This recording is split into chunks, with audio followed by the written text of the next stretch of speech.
We're moving on in our video series, ESG from Acronym to Action. It's a companion video series to the book that I've written. It's about making world change with planned intention. And one of the topics that we address fairly substantially in the book, and we want to talk about here as well in further detail, is the integration of immigrant and refugee workforce. So the shortages in qualified and skilled labor in North America and other Western countries is becoming a real problem, okay? It's becoming a problem in the business communities, is what we are seeing, and I've put this down here, is that there has been, historically now, statistics are telling us that there has been a population reversal. Instead of the population increasing, in part by births over deaths, what we're seeing is that the population is actually now beginning to decline. What is allowing the population to increase is immigration. And immigration, and of course, sadly, we do have refugee scenarios that develop in our society, and we need to address those as well. But this is a whole workforce that often is very qualified, very skilled, and ready, willing, and able to fulfill some of these job vacancies and employment issues that we have in our companies. And so what we have to remember is the fact that we are having these employment issues, the fact that we have vacancies that need to be filled and we're not able to fill them, is not in fact the problem of immigrant communities. That is not their issue. In fact, it's our issue. And it's something that we need to look at very closely and also make part of our strategy.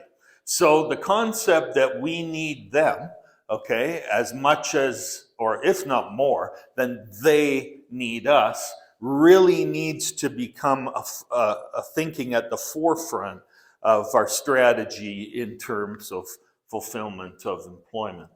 And one of the issues with immigration and refugee workforce is often what happens is we seem to highlight the differences and what the differences are as opposed to looking to the commonalities.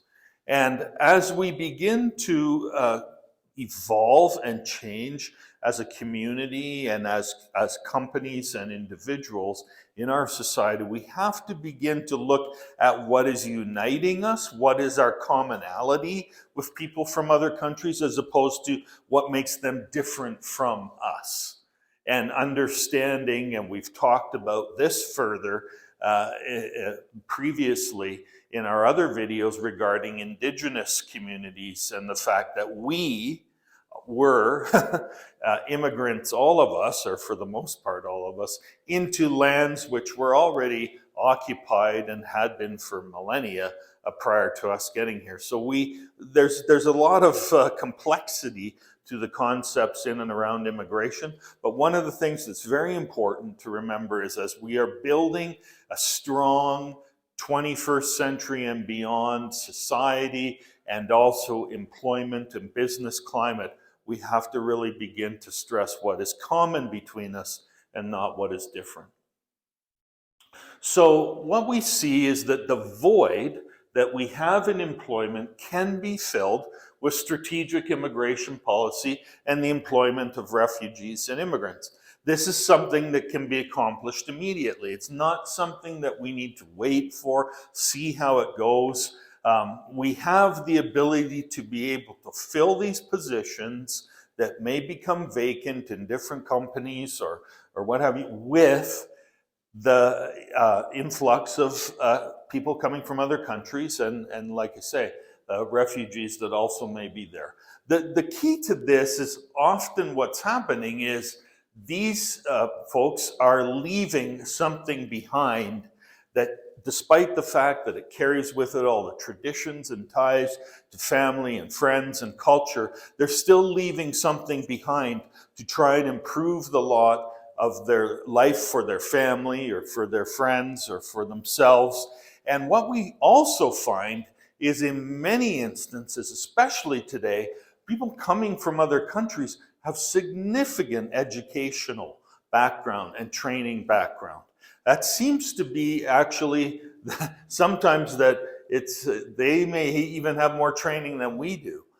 Certainly in my travels around the world, I have found it very interesting that as I sit down for meetings in different companies and the boardrooms, what I'm finding is there's incredibly educated, talented, and skilled workforce out there that's in other places. And so as they begin to immigrate into North America or into our Western countries, we have to understand that they're bringing with them an enormous amount of education and experience and skills. Now, we have obviously the issue, which can be a main one, and that's in and around certification. And that obviously becomes part of the hiring process.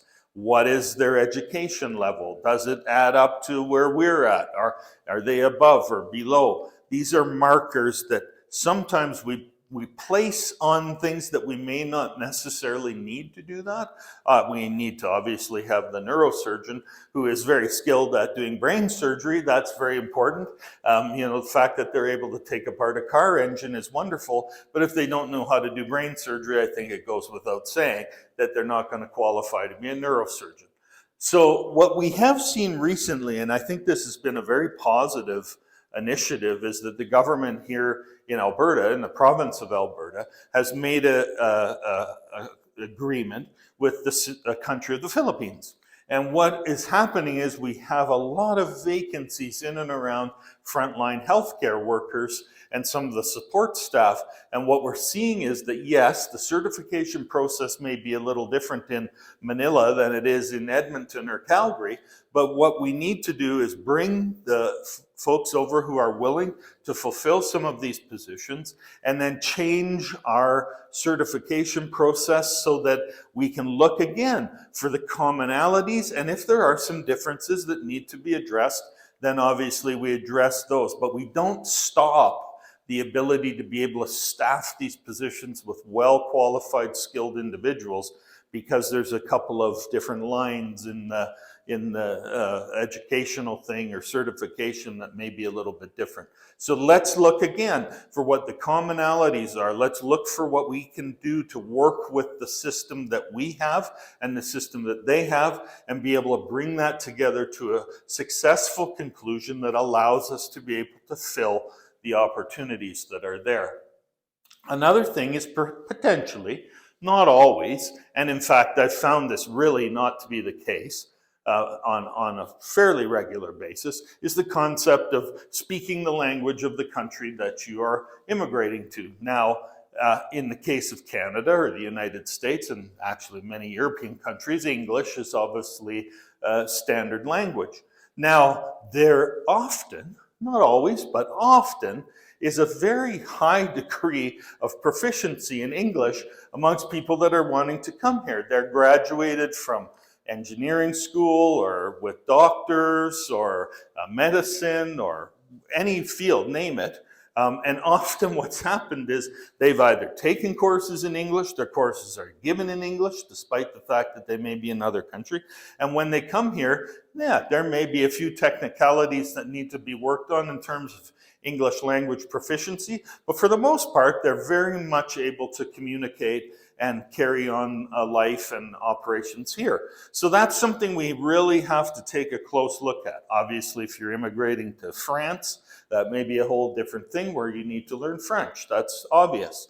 But these are some of the things that we need to begin to address. And one of the critical components is when that person has come here from another country, their English proficiency is such that they're able to communicate and carry on. Yes, maybe they need to take a couple further courses, but that absolutely should not stop them from being able to fulfill a position that's here that they are skilled and able and qualified and able to take on.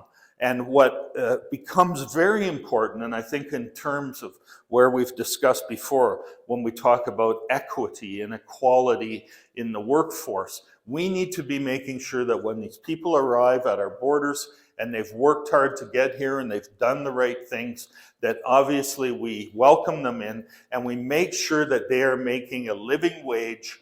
And if they have to take a couple courses or whatever, that does not stand in the way of them being able to fulfill these opportunities.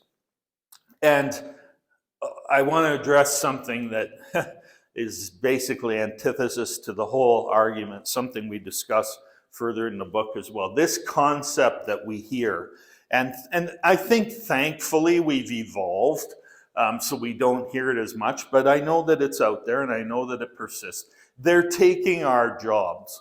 That is an absolutely false and misleading statement and narrative. There's nothing that can be further from the truth than this comment of they're taking our jobs. Because it's not true. The fact is we need people to fill the jobs and we aren't filling them, okay? Like I said before, our birth over death rate is not increasing, it's decreasing. And so as that happens and the workforce begins to get older and we find that as a population in general, we're beginning to age and we're not getting younger and we're not replacing that population with new growth from births, well, that's not a problem of the people who are coming here. That's our issue. And what we find is this concept of they're taking our jobs. Like I say, nothing can be further from the truth. And in my mind, it's really, in a sense, designed to intimidate somebody or to squelch their ambition. We're wanting to, okay, fine, you can come in and do that job, but don't expect to do that job because that's our job. That's my job. Well, that in my mind is bordering on racism, and it's not appropriate in our culture today, be that in our communities or our business culture. Okay, one thing that we want to discuss in terms of bringing in people from other places to fill some of these vacancies is that diversity is an absolutely critical component of creating a dynamic, thriving community. That is critical. We know that to be the case. Communities can stagnate, cities can die, cities can become basically a ghost town if people do not want to be part of that community and see it grow and thrive and evolve and change. If we're not taking the steps to do that, then that means that we eventually will begin to stagnate. And we can accomplish a lot of that by incorporating the diversity that comes from bringing people in from other places. The point of immigration, and I think this is key to remember, the point of immigration is not to change the community, but it's to enhance the community.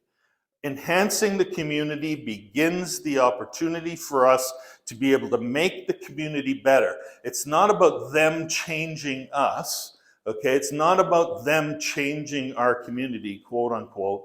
It's about them being able to enhance our community. And when we embrace that, and when we realize again that diversity is important to creating that thriving, growing community, then that's where we begin to really see that immigration can be of such benefit to us in terms of our companies and our community. So the need is great, and the supply of qualified skilled workers is quite frankly limitless. If you take a global view, and I am a globalist, and that's how I look at the world, and so if you take that worldview, you can literally see that throughout the globe, the supply of workers that can fulfill these positions is really, quite frankly, limitless. And so we need to be really looking to integrate this into our strategy of growth as a country, as communities. And this, I believe, is a really critical turning point for us as we face the future, like I say, with an aging population, and then the ability to still create the same standard of living that we're used to. We're going to need to fulfill these positions, and this, in my mind, gives us an enormous opportunity to do so. We need to see community diversity as well, and this is very important to remember. As people come from other places, we need to see the diversity of our community not as a novelty, okay, which it can become. It can become kind of cool and kind of hip to have the ability to have some different cultures, and we can have some festivals, and that's all really neat. That becomes a bit of a novelty, and you know what happens with novelties? They tend to wear off, right? And so as we begin to look at community diversity and immigration as a diversity opportunity for us, we begin to see that in fact it's a necessity. And if we consider diversity in our communities from the integration of immigrant workforce in skilled positions, we now begin to move towards seeing immigration and that integration as not something that is a novelty or they have to become like us. What we see is that it's a necessity for us to truly grow thriving communities. So we're going to keep discussing ESG.